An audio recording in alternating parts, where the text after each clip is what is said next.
یوم القیامت ہم دنیا کے لیے نہیں رکھا، جو میری ہدایت سے منہ موڑیں گے ان کا جینا حرام ہو جائے گا، بالکل زندگیاں ان کی تنگ ہو.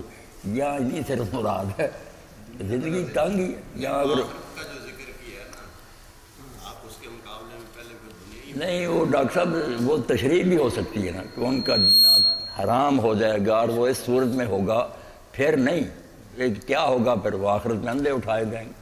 یہ اس کی وضاحت بھی ہے نا کہ وہ جینا کیا ہے.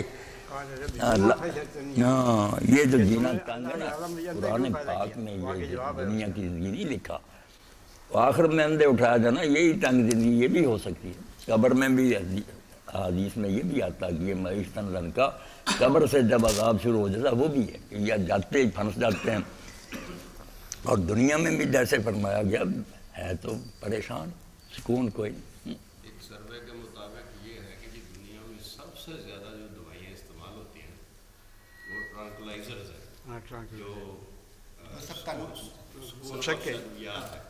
دنیا میں سب سے زیادہ یہ استعمال ہوتی ہیں. آپ اندازہ لگا لیں اللہ سب سے زیادہ مغرب میں استعمال ہوتی ہیں. مغرب میں استعمال ہوتی ہیں، تو اس کی ذہنی پریشانی کا آپ اندازہ لگا لیں. اور 9-11 کے بعد تو یہ کیفیت ہے کہ اگر کوئی وہ بازار میں جاتے ہیں تب ان کو ہر وقت خطرہ ہوتا ہے کہ بم نہ پھٹ جائے، مارکیٹ میں جاتے ہیں تب یہ خطرہ ہوتا ہے کہ یہاں کوئی بم نہ بالکل ہر وقت اسی جگہ وہ اس رات کو سوتے ہیں تب ان کو فکر ہوتی ہے کہ رات کو دوسرے ملکوں میں سفر سے روک دیا گیا، بچ کر کرو، جینا حرام. فرق ہے، ایک شخص تو اپنے وہ تو کہہ رہے ہیں اپنے جسم کے ساتھ بم باندھ کے جا رہے ہیں، اور وہ جو ہے وہ ان کو کچھ بھی نہیں ہے لیکن وہ ڈرے ہوئے ہیں، باہر نہیں نکلتے ہیں. کتنا فرق ہے.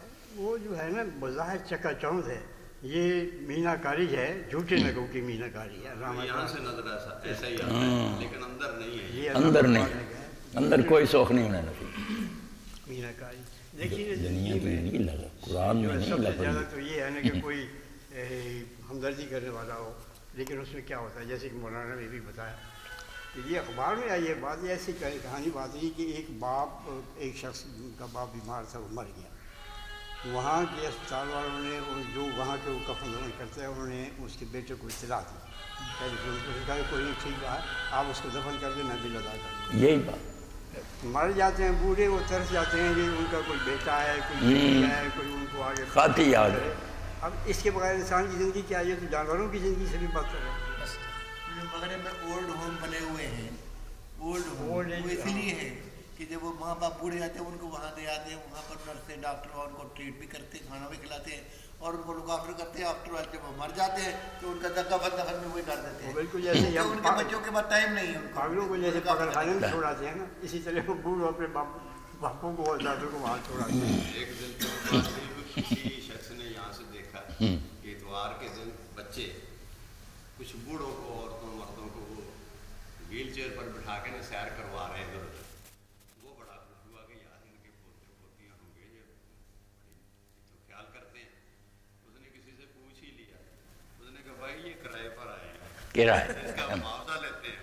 اتوار کو ان کو چھٹی ہوتی ہے اور یہ اولڈ ہومز ہیں، ان کے بچے نہیں ہیں، ان کے بچے تو ان کو ملنے نہیں آتے، یہ تو اس کا معاوضہ لیں گے. اچھا وہاں یہ اب خواتین مسئلہ عورتوں کا ہے. ہمارے دوست حافظ القیوم صاحب جانتے ہوں گے، وہ بتاتے ہیں وہ امریکہ میں گئے، وہ کسی کے یہاں ٹھہرے تو گھر میں بیٹھے ہوئے تو انہوں نے کسی کہا کہ اس کے بچے کی شادی کرنی، اس طرح زمین میں آ گیا. ایک نوجوان لڑکی بیٹھی تھی، اس نے کہا کہ کوئی ملک ایسا بھی ہے جس میں لڑکیوں کو خود اپنا پارٹنر ڈھونڈنا پڑتا. اللہ وہ وہاں یہ ہے کہ خود ہی اپنا شوہر بھی تلاش کرو، اپنا جو کچھ کرنا ہے وہ کرو. اب بتائیں اب یہ اطمینان ہے یا نہیں؟ کوئی نہیں، بیچینی بےچینی ہے. انہوں نے یہاں کی جو یہاں سے معلوم وہاں کی زندگی گزارتے ہیں نا، وہاں رہ گیا اور اسی طرح کا کلچر ہو گیا ان کا یہاں پر، تو وہ ان کا بھی یہی حال ہے. یہی حال. ہمارے ایک باس چارٹرڈ اکاؤنٹنٹ ابھی ہیں، وہ یہ اپنا سی ایم لطیف نے بیکو والے پرانے ان کا داماد، ان کے وہ بہت بڑی کوٹھی ہے گورنر ہاؤس کے سامنے. تو وہ ہمارے پاس سے ان کے والد جو تھے اسپتال میں انتقال کر گئے، تو انہوں نے بڑے بھائی کو ٹیلی فون کیا کراچی، وہ والد صاحب فوت ہو گئے ہیں ان کے، وہ انہوں نے ٹیلی فون آیا کہ تم دفنا لو گے یا میں آؤں یہاں پہ. اللہ اب دیکھیں آپ تو ان کی زندگی میں ان کے گھر گئے تو ان کے رشتہ دار ہارڈلی 1 یا 2 ہوں گے، تو باقی سارے وہ دفتر کے آدمی نہیں کوئی حال نہیں، پریشانی تو یہ ہے نا ہم حالات ایسے ہی ہوتے جا رہے ہیں، پریشان یہ پیش کر رہا ہے سارا کچھ، بالکل ہر چیز ڈانس پہ، ہر چیز گھروں میں آپ دیکھیں جگہ جگہ یہ ایسی گلزار ہے جو مجھے ہمیں جو خطرہ نظر آ رہا ہے چند سال آنے والے 10 سال میں یہاں بہار مکمل برباد ہو جائے اللہ گا. رحم. اس کے لیے کچھ نہیں ہو رہا، کچھ بھی نہیں ہو رہا. یہ بیٹھ کے ہم خاندانی نظام تباہ کر رہے ہیں. تاریخ نہیں ہے، کچھ نہیں ہے، سامنے نظر آ رہا ہے، جیسے خوف آ رہا ہے اب کیا ہونے والا ہے.